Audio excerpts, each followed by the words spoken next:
And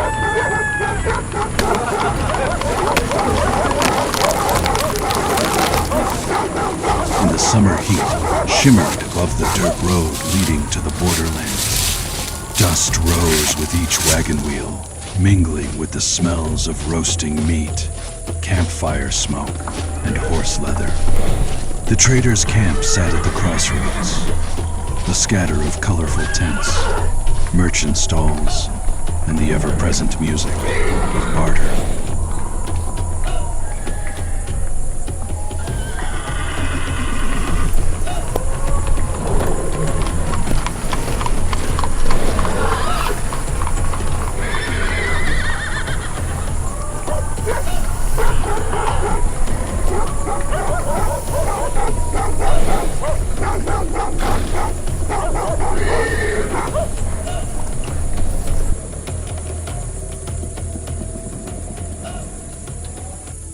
A tall, broad-shouldered barbarian stood beside a cart of bundled hides, his scarred hands trading furs for coin. His wife, a druid with auburn hair bound in wild braids, gently inspected baskets of herbs and dried fruit offered by a merchant.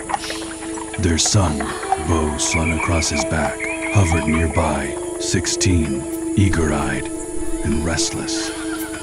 He tested the weight of an axe at the blacksmith stand, but never strayed too far from his parents.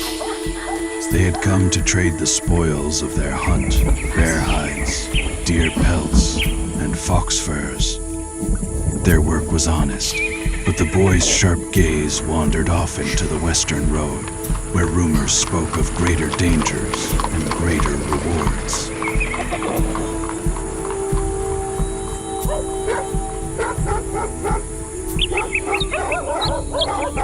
Across the camp, two elves arrived with the grace of practiced riders.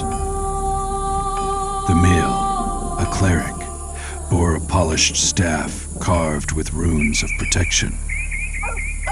He sought a place to raise a shrine to the god of safe travels and fertile farmlands. His cousin, a proud paladin clad in light armor that gleamed beneath the summer sun, walked beside him. She carried herself with a solemn strength, but her eyes softened when she spoke of her faith. The pair bartered for travel supplies, hard bread, oats for horses, and sturdy cloaks against the border winds. Yet both paused when they overheard whispers near the ale tent. Work to the west, at the keep. Bandit raids, monster sightings, danger near the Borderlands. And then came the dwarves. Three sisters, clad not in finery but in travel-worn gear, each carried a weapon at her belt. The eldest, a rogue, kept her hood drawn low, eyes flicking from coin purse to coin purse. The middle sister, a wizard, held a staff capped with a shard of crystal, muttering to herself about spells she might try. The youngest, a sorcerer with sparks of arcane energy in her fingertips, grinned at the chaos of the market as though it were made for her. All three bore a crest painted onto leather, carved into belt buckles, even scratched into their daggers. A red rose wrapped in a yellow ribbon, cradled in a crescent moon. It was their mark, their promise to the world, the Rose Moon Gang. They came asking for scouting work, eyes sharp for any opportunity. And the keep to the west sounded like exactly the sort of proving ground they had hoped for. It began with overheard words. The keep to the west seeks hands. The captain of the guard pays well for any who can fight, scout, or heal. The barbarian father leaned in, listening.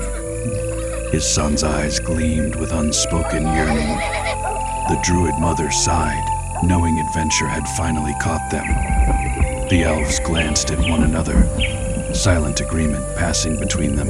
A shrine needed protection, and a land beset by danger needed their faith. The dwarven sisters smirked.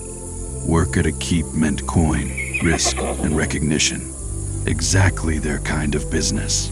That evening, as the sun painted the camp in amber and crimson, the 8 adventurers found themselves gathered at the same fire, bowls of stew in hand, the western road stretching dark and mysterious before them. By chance, or perhaps by fate, they were bound together. First-level heroes at the edge of the Borderlands, where danger promised to forge them into legends. Click the A button to continue your journey and wait for the next load screen.